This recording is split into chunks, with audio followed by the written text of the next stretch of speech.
Terlebih dahulu mari kita memanjatkan puji dan syukur kehadirat Allah Tuhan Yang Maha Esa.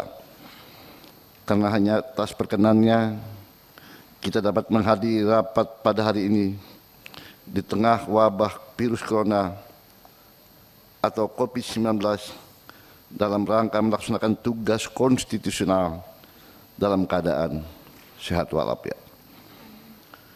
Rapat ini tidak memerlukan quorum karena dalam rapat ini tidak mengambil keputusan, tetapi hanya menampung aspirasi maupun berdiskusi. Maka perkenankanlah kami membuka rapat ini dan rapat dinyatakan terbuka untuk umum. Selanjutnya kami menyampaikan terima kasih kepada seluruh tamu yang telah hadir di ruang rapat ini untuk tetap senantiasa menjaga protokol kesehatan sesuai agenda yang telah disepakati, bahwa acara rapat hari ini adalah rapat dengar pendapat umum atau audiensi, yaitu penyampaian aspirasi. Rapat kita akhiri nanti pada pukul 11.30 ya. Sepakat ya? Dapat disetujui?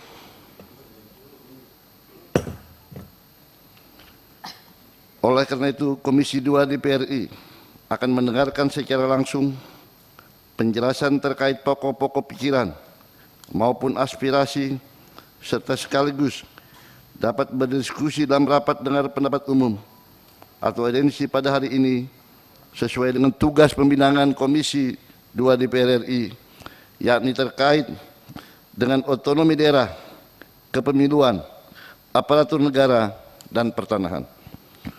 Untuk selanjutnya kami persilahkan kepada tamu untuk menyampaikan maksud dan tujuannya. Kita beri waktu 15 menit. Ya, silakan.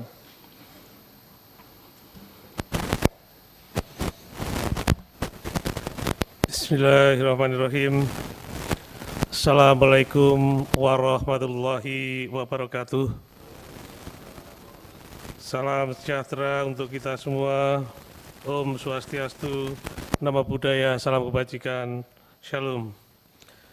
Yang saya hormati dan yang saya banggakan, pimpinan Komisi 2 DPR RI. Yang saya hormati, yang saya banggakan, anggota Komisi 2 DPR RI. Yang saya hormati, saya cintai dan saya banggakan teman-teman pengurus Dewan Pengurus Nasional Persatuan Perangkat Desa Indonesia dan kawan-kawan pengurus daerah DPD PPDI yang bisa hadir di Komisi 2 DPR RI.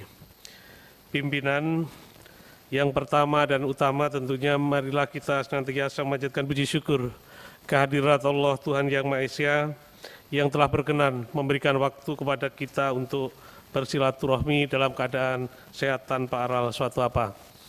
Yang selanjutnya, pimpinan yang saya hormati, sesuai dengan surat yang kami kirimkan kepada Komisi 2 pada tanggal 22 Oktober tahun 2022 terkait persoalan-persoalan yang dihadapi oleh perangkat desa di seluruh Indonesia, izinkan hari ini kita melaporkan secara langsung kepada pimpinan dan Komisi 2 DPR RI. Yang pertama, lahirnya Undang-Undang Nomor 6 Tahun 2014 tentang Desa memberikan perubahan yang sangat besar dalam rangka pembangunan dan kesejahteraan masyarakat pedesaan. Prinsip kesejahteraan harus diletakkan dalam kerangka keadilan dan kesejahteraan rakyat secara lebih luas.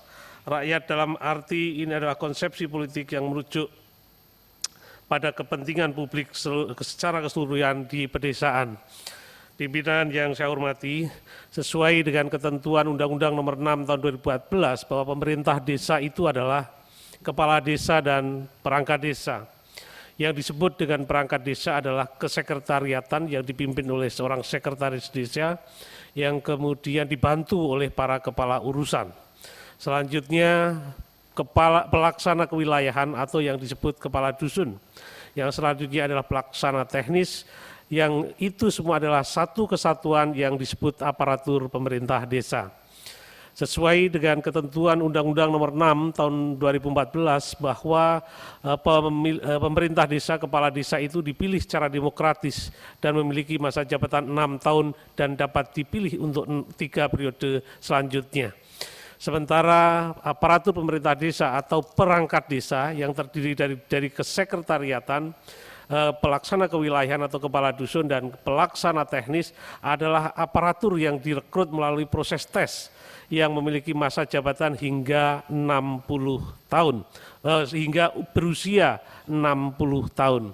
Pimpinan yang saya hormati, mencermati pelaksanaan Undang-Undang Nomor 6 Tahun 2014 sampai dengan pelaksanaan PP 43 sampai dengan PP 47 yang selanjutnya Permendagri tahun 2000 nomor 67 tahun 2017, seharusnya masalah jabatan perangkat desa sudah jelas dan terang benderang bahwa masa jabatan perangkat desa adalah sampai dengan usia 60 tahun.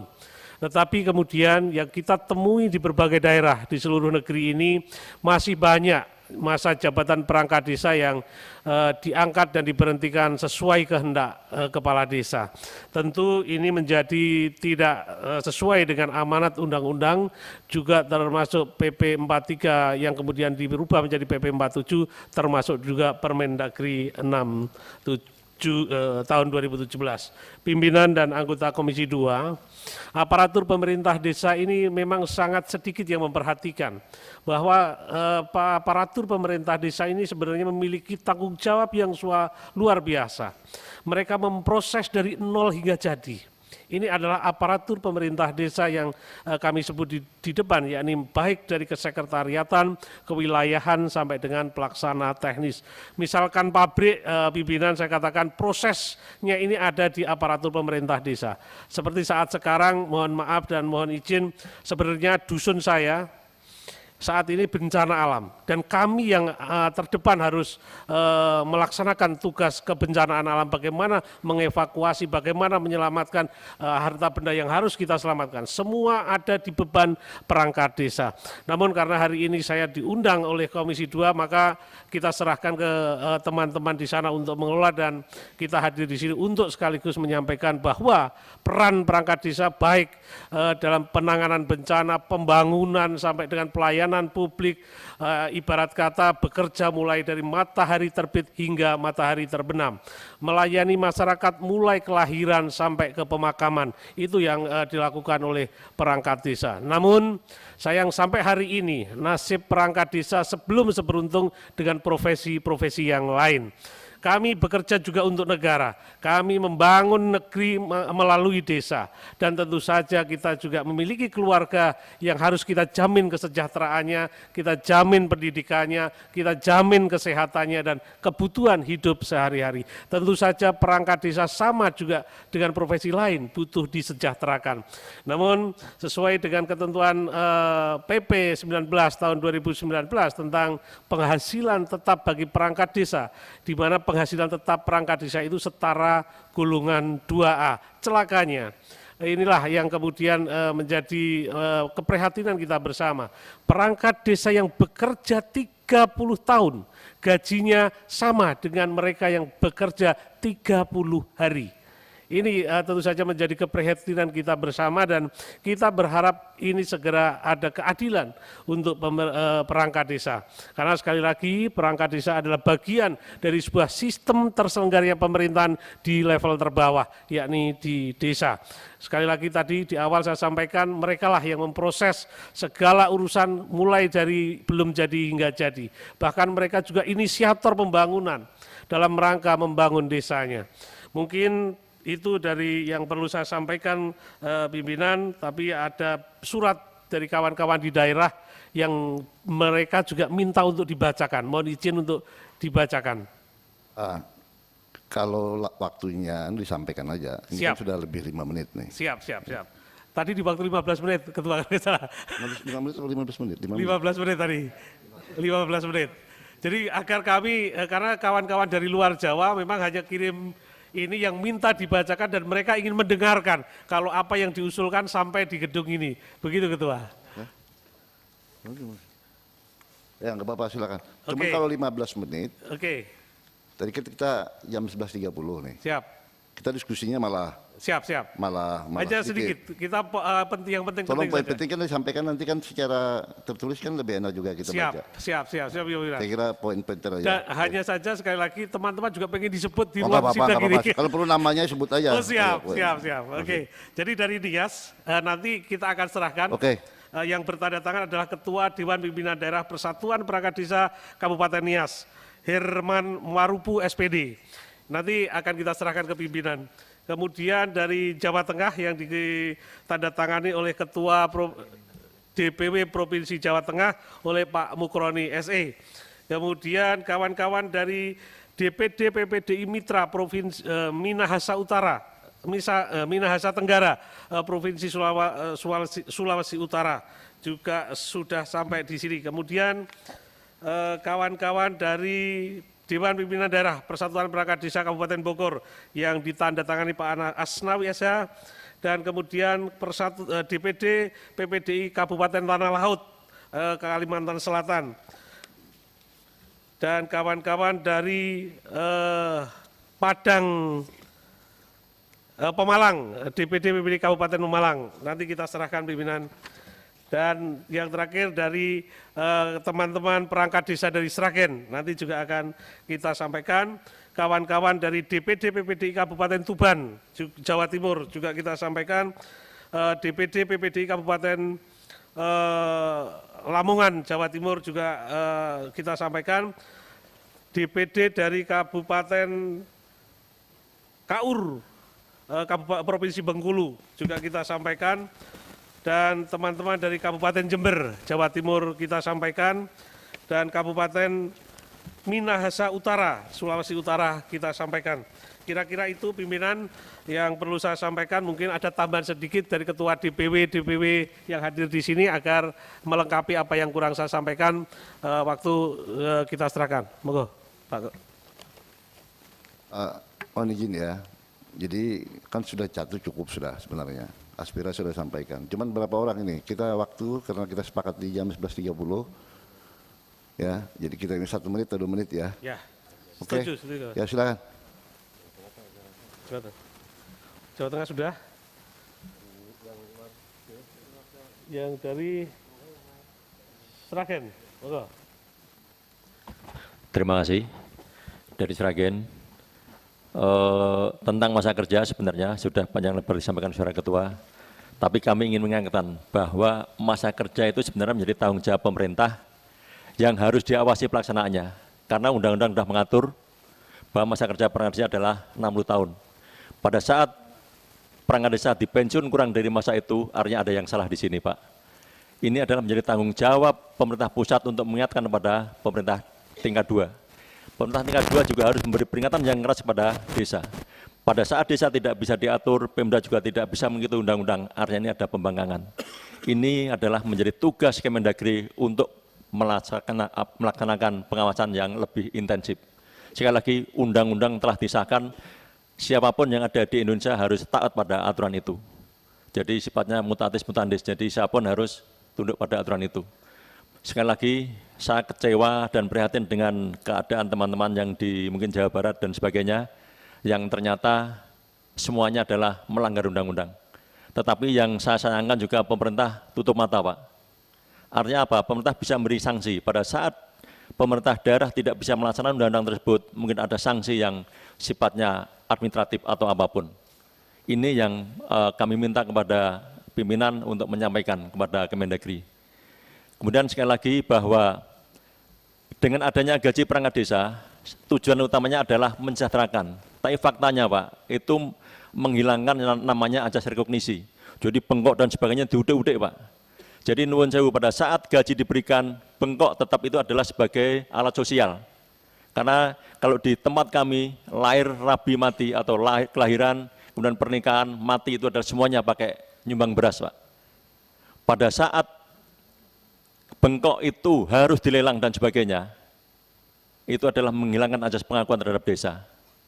Tujuan utama kita dapat gaji sedikit Pak, karena hanya sekitar 2 juta lebih sedikit. Tapi bengkok hilang itu menjadi masalah yang sangat luar biasa bagi kami. Jadi sekali lagi pada saat ada undang-undang desa, kami mengharap kami lebih sejahtera. Tapi faktanya kami terombang-ambing, Pak. Ada PP setiap saat berubah, ada Kemendagri, ada kementerian, peraturannya setiap saat berubah. Ini juga membuat kami tidak nyaman. Undang-undangnya tidak pernah berubah sampai saat ini, tapi pelaksanaan di lapangan selalu berbeda. Ini adalah menjadi tanggung jawab pemerintah di tingkat pusat. Utamanya nanti mohon diingatkan kepada pemerintah lewat Dewan ini, supaya nanti Kemendagri lebih intens dalam mengawasi pelaksanaan undang-undang tersebut. Saya kira mengingat waktu, Pak, sebenarnya masih panjang. Terima kasih. Assalamualaikum warahmatullahi wabarakatuh. Satu lagi dari Jawa Timur, Ketua. Satu saja. Oke, silakan. Ini kalau penting kita perpanjang aja ya waktunya lagi nih. Sampai jam berapa kita kalau Jawa Timur. jadwal pertemuan nanti? Ya. Jadi Pak, nanti kami ini ada 3 kali rapat Pak. Siap. Kalau Sekali nanti lagi, Pak. sampai siang, jadi kita harus betul-betul efektif nih soal waktu ya. Cuma nanti- menambahi Pak Ketua. Karena kita tiga kali rapat nih Pak kita ini. Hari ini 3 kali rapat sampai jam 1 itu ada lagi tamu. Ya oke, silakan. Terima kasih atas waktunya Bapak Pimpinan. Assalamualaikum warahmatullahi wabarakatuh. Terima kasih atas waktunya Bapak Pimpinan. Cuma menambahi saja bahwasanya apa yang disampaikan oleh Bapak Ketua Umum dan disampaikan oleh Dasra Gazali sangat benar. Kami tidak perlu mengulas kembali. Yang kami usulkan yang lain Bapak Pimpinan bahwasanya kemarin dari organisasi Abdesi itu menyampaikan kepada pemerintah Kementerian Dalam Negeri yang isinya adalah di poin keempat adalah masa kerja, masa bakti perangkat desa adalah sama dengan masa bakti kepala desa. Itu yang sangat bertentangan dengan Undang-Undang Nomor 6 Tahun 2014. Jadi, tapi kami yakin itu tidak akan terjadi. Ini bukti bahwasannya Komisi 2 adalah Bapak kita yang sangat baik, Bapak Ibu kita yang sangat baik, jadi kita diundang. Itu sangat meresahkan Bapak. Bayangkan kalau ketika ganti kepala desa, ganti perangkat desa, itu tatanan yang bagaimana? Ternyata itu disampaikan, walaupun sudah diklarifikasi oleh beliaunya Bapak Ketua Abdesi, tapi itu tetap menjadi gejolak di bawah Bapak. Dan kami mohon ketika itu besok menjadi draft, karena itu kenapa menjadi suatu yang sangat meresahkan kami di bawah, karena itu juga pernah disampaikan oleh Dewan yang lain Pak, DPD RI Bapak, bahwasanya draft itu pernah muncul masa kerja perangkat desa adalah sama dengan masa kerja kepala desa. Itu sangat memprihatinkan bagi kami. Dan saya yakin ketika itu masuk ke meja Komisi 2, kami yakin akan ditolak. Karena itu sangat mengecewakan Bapak. Terima kasih. Dan kami harap itu tidak akan terjadi karena akan terjadi insya Allah jutaan perangkat desa akan turun ke Jakarta untuk mendemo itu. Terima kasih. Assalamualaikum warahmatullahi wabarakatuh. Penutup, Ketua. Penutup. Ya, Ya. ini penutup Ya, betul-betul penutup penutup. ya. Siap, Ini udah siap. 25 menit nih. Oke, siap. Terima kasih pimpinan. Akhirnya dari apa yang menjadi poin audiensi hari ini saya sampaikan permohonan agar kami perangkat desa benar-benar dilindungi oleh Komisi 2 sehingga tidak ada lagi pemberhentian perangkat desa yang tidak sesuai dengan ketentuan undang-undang. Seperti yang disampaikan oleh Sragen, benar. Sepertinya pemerintah daerah nggak mengambil peran dalam bagaimana menjalankan undang-undang ini. Seperti di Kabupaten Kaur pimpinan, ini daftarnya sekali pemberhentian sekian. Jadi mohon ini nanti kita sampaikan kepada pimpinan untuk selanjutnya mohon kami dilindungi. Sekian, terima kasih. Ya oke, terima kasih dari pimpinan Dewan Pengurus Nasional Persatuan Perangkat Desa. Jadi kita ini Komisi DPR, Komisi 2 ini, anggota DPR itu tugasnya memang menampung aspirasi sekaligus memperjuangkan. Jadi tidak saja menampung tapi memperjuangkan sesuai dengan kapasitas kita, kemudian sesuai dengan rasionalitas. Ini kan kebutuhan-kebutuhan yang menjadi perhatian kami. Kita akan dengan dengar pendapat dengan Kementerian Negeri, kita akan pertanyakan itu. Sehingga muncul sebuah kebijakan-kebijakan yang berorientasi kepada kepentingan semua orang. Semua orang. Ini kan semua orang, khususnya perangkat desa.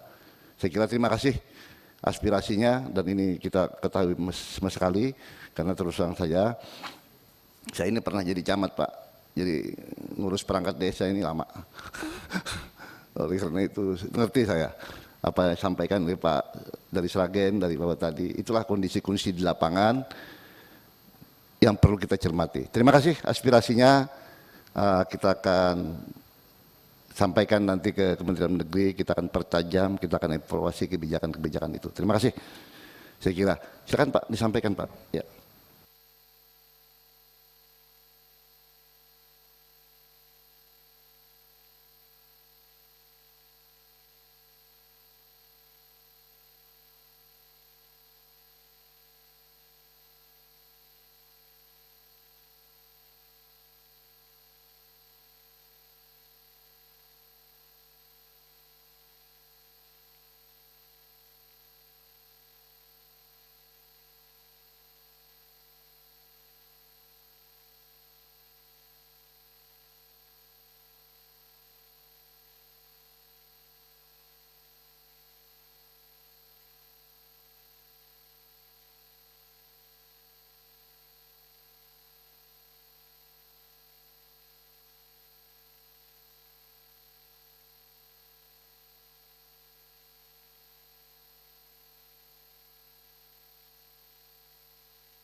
Yang dari komunitas rakyat abdi negara? Oh ada sudah. Silakan sampaikan. Biar sambil dengar ya. Sebagai cuman mungkin ke Bisa pindah tempat. pindah dulu ya, kira-kira gitu. Nanti kita foto bersama supaya sama-sama abdi negara nih kita.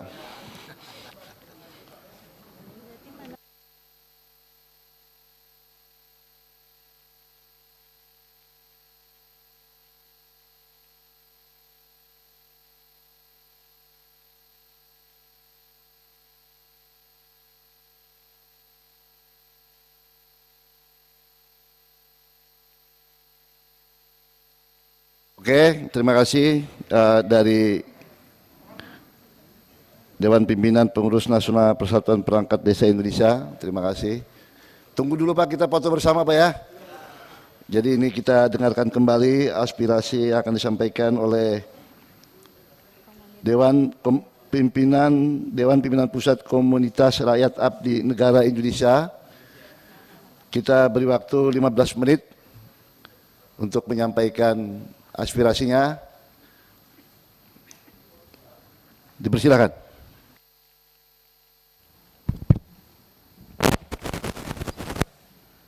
Bismillahirrahmanirrahim. Assalamualaikum warahmatullahi wabarakatuh.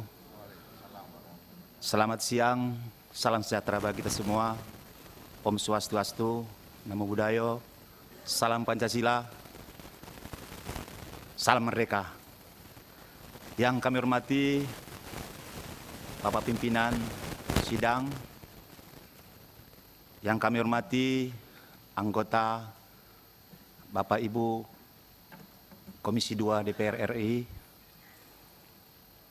Pada saat yang berbahagia gini, kami dari DPD Krani ingin menyampaikan aspirasi atau semacam komunikasi dengan wakil kami dari DPR RI. Yang pertama sekali, sebagai dasar adalah surat DPP Krani nomor 012 PIK F Krani 5 2022 tanggal 31 Mei 2022 tentang permohonan mediasi dan rapat dengar pendapat tahap kedua. Yang kedua, surat Wakil Ketua DPR RI garing Korpolkam nomor B 1892 garing PW 0111 2022 tanggal 4 November tentang undangan rapat dengar pendapat umum. Gambaran umum kronologis kami sebagai PNS yang diberhentikan dengan tidak hormat, yaitu adanya surat keputusan bersama Menteri Dalam Negeri Republik Indonesia, Menteri Pendayagunaan Aparatur Negara dan Reformasi Birokrasi, dan Kepala Badan Kepegawaian Negara nomor 182 garing A659 garing SJ 15 tahun 2018, 153 KEF 2018 tentang penegakan hukum terhadap pegawai negeri sipil yang telah dijatuhi hukuman berdasarkan putusan pengadilan yang berkekuatan hukum. 2.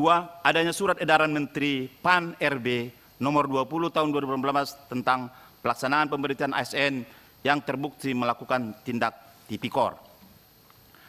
Implementasinya, Bapak Ibu, 1. Dikeluarkannya surat keputusan dari Bupati, Wali Kota, Gubernur, dan Menteri selaku PPK, pejabat pembina kepegawaian, tentang pemberhentian dengan tidak hormat pegawai negeri yang sudah mempunyai keputusan pengadilan yang sah. Yang kedua, pemberlakuan ini sebagian bupati, wali kota, gubernur, dan menteri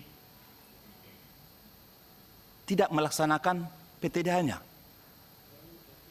Sebagian adalah pertimbangan keadilan dan kemanusiaan. Tidak dilakukan terhadap PNS yang terindikasi korupsi tersebut.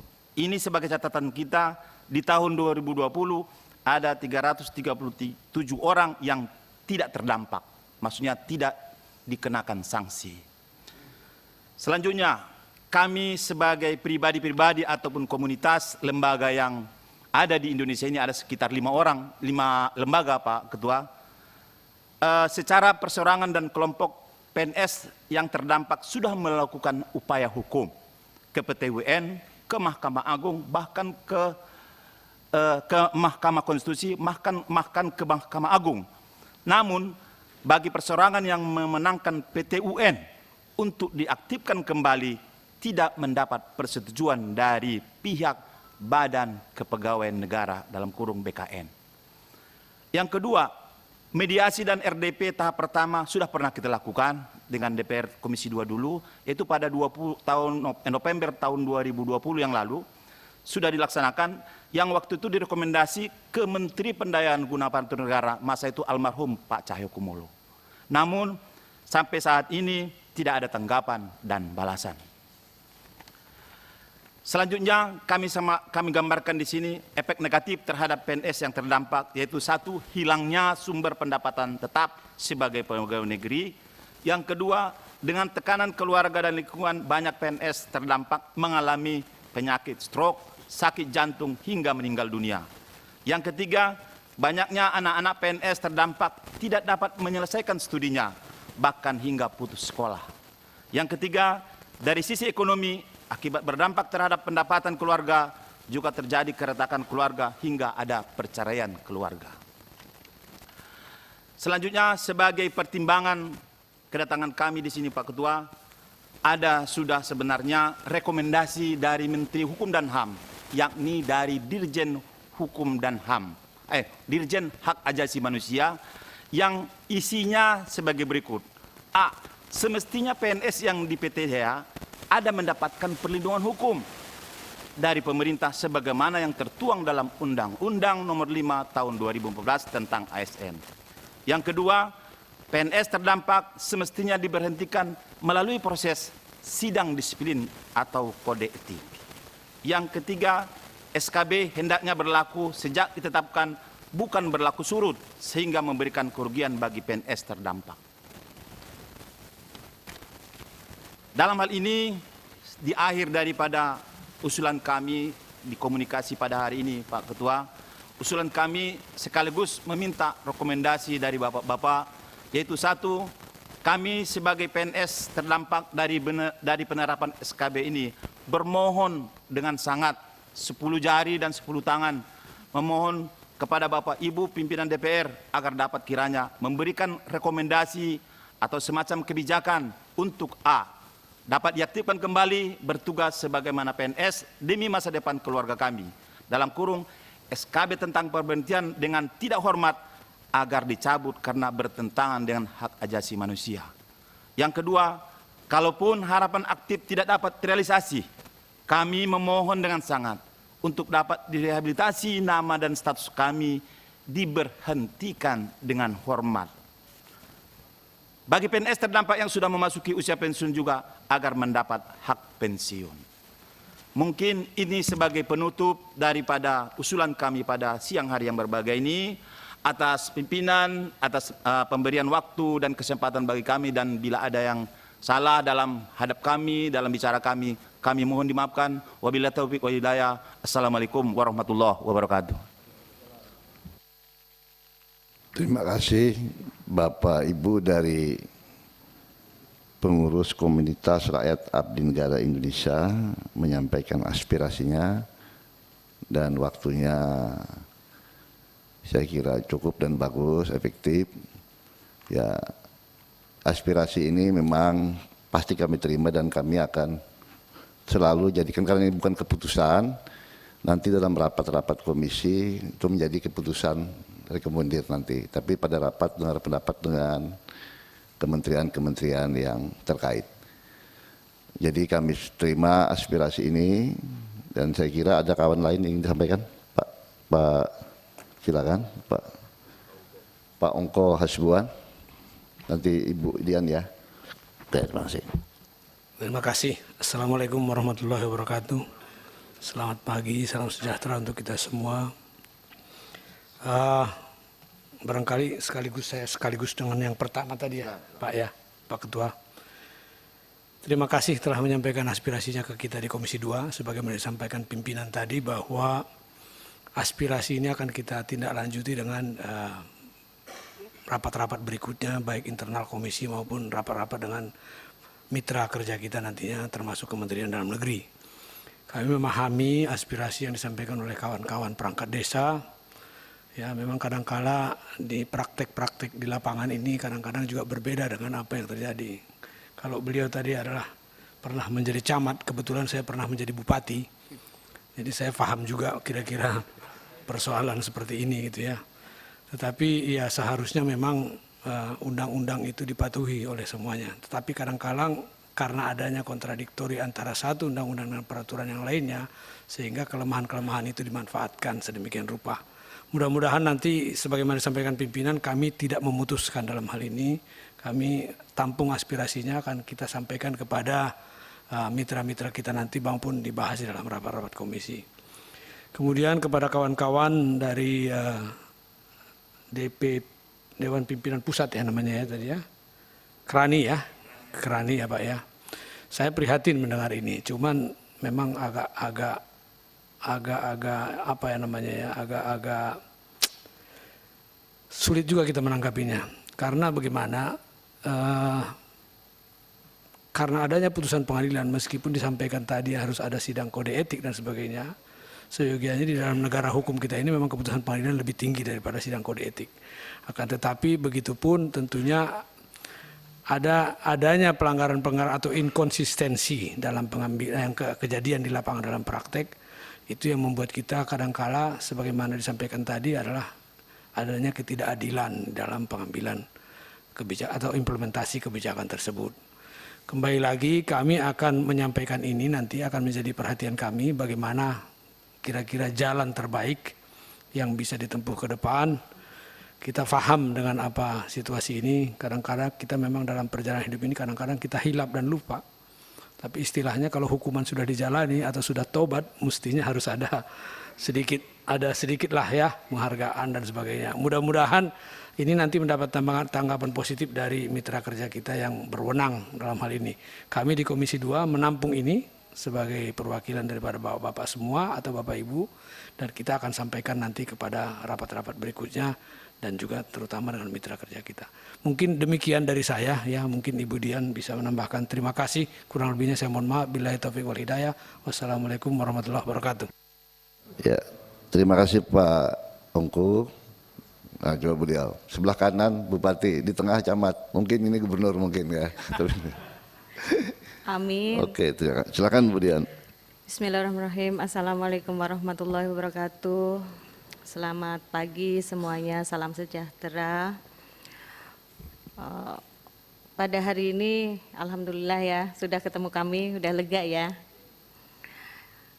Insya Allah kami selalu menampung semua aspirasi dari warga negara Indonesia. Saya juga warga negara Indonesia. Saya sering beraspirasi dan hari ini kita menerima aspirasi dari masyarakat. Yang perlu saya garis bawahi untuk Dewan Pengurus Nasional Perangkat Desa, di sini sebenarnya cuma butuh sinergitas saja, sinergi antara pemerintahan pusat, keputusan, dan pemerintahan daerah. Jadi undang-undang itu masih berlaku. Tinggal nanti bagaimana kita bersinergi dengan keputusan di pemerintahan daerah. Insya Allah simpel. Ya, mudah-mudahan aspirasi ini nanti bisa kita sampaikan langsung ketika kami RDPU dengan Kementerian Dalam Negeri. Doakan saja ya Pak ya. Yang kedua tentang yang komunitas relawan Abdi Negara Indonesia. Untuk hal ini Pak, memang ada keputusan yang mengikat. Dan keputusan ini sebenarnya harus ada undang-undang yang menyertakan juga. Jadi kita hidup ini di negara yang mempunyai peraturan dan perundang-undangan. Dan kita pasti terikat dengan itu. Jadi kalau memang ada keinginan seperti yang disampaikan tadi, ini menurut saya bukan hal yang mudah kita untuk berjuang. Jadi perjuangan tetap harus ada. Kita akan sampaikan dan bagaimana dengan undang-undang yang sudah berlaku, pasti harus ada keputusan-keputusan lain yang menghilangkan ikatan yang sudah ada. Mungkin itu saja dari saya. Intinya kami menerima semua aspirasi dari masyarakat dan mudah-mudahan kami bisa menyampaikan langsung ketika kita rapat dengan Kementerian Dalam Negeri. Begitu ya Pak. Mungkin itu saja dari saya. Wassalamualaikum warahmatullahi wabarakatuh. Terima kasih Bu Dian. Jadi Bapak Ibu semua, yang Jum ada yang mau sampaikan yang Jum? Nggak. Jadi begini, kami itu memahami sudut pandang. Aspirasi berkembang dari beberapa sudut pandang. Dan kebenaran mutlak memang tidak ada. Nah oleh karena itu, ketika kami menerima Bapak Wakil Rakyat dengan sudut pandang yang lain, ini bagian daripada pengayaan hasanah kita dan mereka memperbaiki keadaan. Sekaligus menghormati kesepakatan-kesepakatan kita, apa yang sampaikan Pak tadi, hak asasi manusia, kesepakatan tentang kesejahteraan, apalagi peron terdepan pemerintahan kita itu di perangkat desa. Inilah dilema-dilema kita yang kita hadapi dan itulah diperlukan komisi ini dengar pendapat dengan mitra, penerimaan aspirasi dan rangka kita memahami persoalan bangsa ini secara keseluruhan. Nah oleh karena itu kami menghargai, mengucapkan terima kasih yang sebesar-besarnya kepada kawan-kawan semua yang bersedia datang ke lembaga ini. Bapak masih percaya dengan kami bahwa kita masih ada dan bangsa ini harus tetap ada.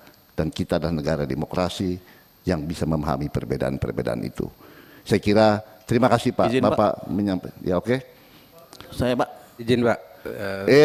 Ini kita batasi tadi Pak ya. Sampai jam 11.30.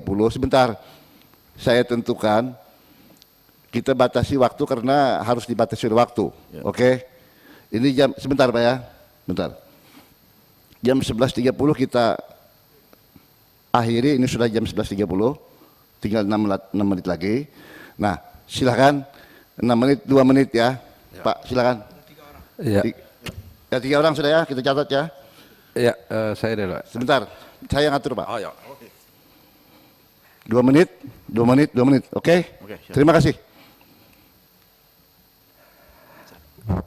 Ya, terima kasih pimpinan atas waktu yang diberikan. Yang pertama adalah perjalanan kami sudah cukup panjang Pak Ketua, anggota DPR, Ibu, Bapak, mulai dari PT TUN, terus prosesan kasasi dan banding itu setelah kami ada sebagian teman-teman kami dari 34 kabupaten 514 orang ini tersebar di seluruh wilayah Indonesia. Setelah berlakunya SK 3 Menteri ini 2018 teman-teman yang sudah ponis sudah menjalankan tugas kembali 2016, 14 sebelumnya, kok kenapa berlaku? Di mana lagi kami harus mengadu Bapak Ibu? Saya kira Bapak Ketua, teman-teman anggota DPR RI, bahwa produk undang-undang diundangkan sejak tanggal ditetapkan, bukan berlaku surut. Yang selanjutnya Pak Bupati mungkin tadi ada pengalaman Pak. Kok kenapa Pak? Gubernur wali kota, ada yang melakukan, ada yang tidak melakukan. Sanksi apa yang diberikan kepada mereka yang tidak melakukan? Baik-baik aja Pak. Malah mereka Pak. Ini yang sangat ironis Pak, Bapak Ibu. Di mana lagi kami harus mengadu Pak? Kalau bukan kepada wakil kami di DPR RI ini. Inilah yang menjadi dasar kami Pak. Yang kami sudah kembali di putusan pengadilan pun yang kami udah jalankan. Kami sudah dihukum badan Pak. Kami udah jalani Pak. Kok tiba-tiba kami udah jalan ini Pak. Inilah yang menjadi curhatan hati kami Pak. Oke, Terima sudah kasih, paham Pak. kami Pak. Ini memang Ya. saya paham sekali. Matikan Pak, tolong Pak. Ya, jadi kita paham sekali ini aspirasi. Ini memang sampean yang alami. Kita juga bisa merasakan dari jeritan sampai ke sini juga alami. Oke, silakan yang dari beliau. Ya, silakan Bujung. Bentar Pak ya, nanti ketiga. Oke.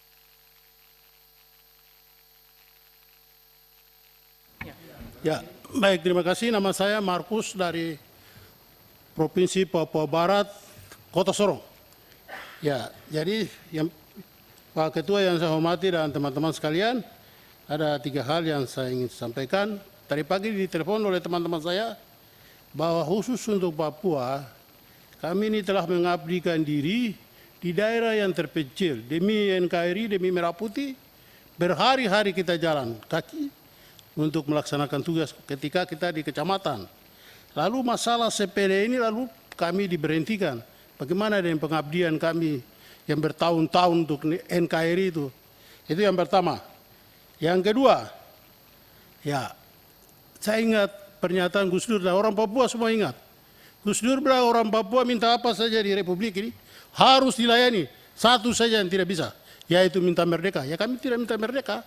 Kami minta kami diaktifkan kembali sebagai ASN. Titik. Demikian. Pak, terima kasih, luar biasa ini. Papua memang daerah khusus Pak. Kita ini bikin undang-undang Papua, undang-undang Papua Barat Daya, Papua ini 7 provinsi. Memang khusus nih, ini saudara kita, saudara khusus. Ya oke, terima kasih Pak ya. Lanjut Pak, silakan. Terima kasih Pak Pimpinan. Saya Emil San Pak dari Bengkulu. Jadi saya berdampak kena SKB 3 Menteri Pak. Maksud saya begini Pak. Jangan dipukul rata kami ini semua tipikor Pak. Karena kami ini, seperti saya, ini panitia PHO Pak.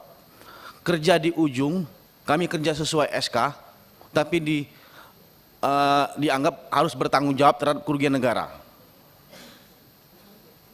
Kami ini udah ini Pak, udah kerja cuman sehari Pak. Dan terkadang ada konsultan pengawas yang tidak bekerja Pak. Yang tidak, padahal mereka mengawasi hampir sepanjang proyek, tidak kena, mungkin ada sesuatu Pak. Dan kami ini termasuk dikriminalisasi Pak. Kami ada sesuatu yang diminta, itu kami tidak bisa penuhi Pak. Akhirnya naiklah kami Pak. Ya itu tadi Pak, dampaknya ini kalau kami ke pribadi ini nggak masalah Pak. Ini keluarga besar anak-anak Pak. Itu aja Pak. Mohon jangan dipukul rata kami ini semua korupsi Pak. Karena kami ini cuman pemain apa ya, pengganti atau cuman pelengkap aja Pak. Jadi tolong dievaluasi lagi Pak. Jangan dipukul rata semua Pak. Kami tidak ada kerugian negara yang dikembalikan, tidak ada dibebankan kerugian negara, cuman subsidiar Pak kami kena Pak. Untuk apa tuntutan primer tidak terbukti Pak. Itu aja Pak. Terima kasih Pak. Ya oke, terima kasih. Jadi begini Pak, dari ASN, PNS ya. Saya ini 30 tahun PNS Pak, saya baru pensiun juga. Saya tahu persis saya kerjaan dari golongan 2, yang Bapak bilang tadi PHO begini-begini. Saya ngerti sekali Pak, kita itu kerja di bawah, pada saat di bawah, saya ngerti sekali. Tapi saya tidak perlu bicarakan di sini ya, cuman saya mengerti suasana kebatinan kita semua ini. Saya pernah jadi camat, sebagai ASN staff di bagian program pembangunan dulu, bagian pembangunan. Dia yang tua di sini bagian pembangunan. Saya kabak pembangunan dulu pas pernah di Bapeda pernah. Jadi yang PHU tadi saya ngerti tadi itu. Nah, oleh karena itu suasana kebatinan kami bisa serap. Tapi yang penting ini suasana kebatinan anggota DPR itu bisa menyerap suasana kebatinan dari para penyampai aspirasi ini. Terima kasih Pak atas segala kepercayaan Bapak kepada kami.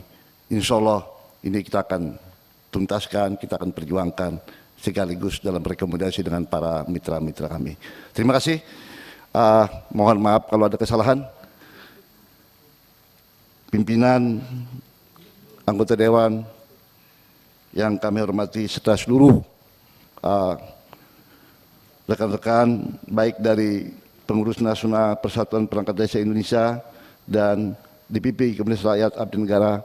Terima kasih atas penghargaan Bapak, kehormatan Bapak datang ke kami, ke Komisi 2 DPR RI. Semoga Allah, Tuhan Yang Maha Kuasa, meridhoi usaha kita. Sekian, terima kasih. Rapat saya tutup dengan ucapan Alhamdulillahirabbil alamin.